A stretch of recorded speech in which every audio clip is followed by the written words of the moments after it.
Argentina's Macri says military force not the way to go in Venezuela.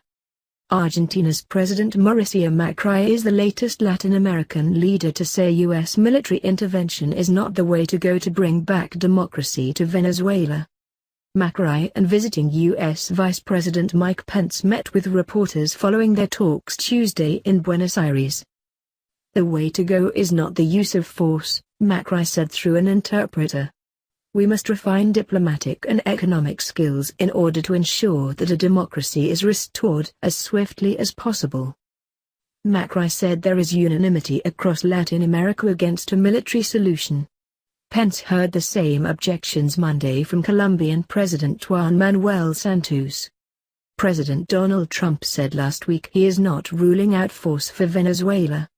Pence said Tuesday that Trump has made it clear that the United States has many options and we reserve those options.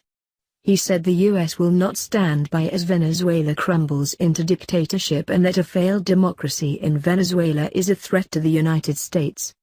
Argentina is currently hosting about 60,000 refugees in Venezuela, where the economy is a wreck and such basic foods as bread, sugar and cooking oil are in drastically short supply.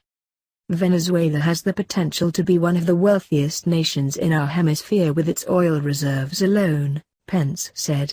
And yet the poverty and deprivation that is resulting from their collapse into dictatorship speaks for itself. Pence congratulated Macri for his reforms that helped revitalize Argentina's economy, calling its revival an inspiration for the world. Pence continues his Latin America tour this week in Chile and Panama.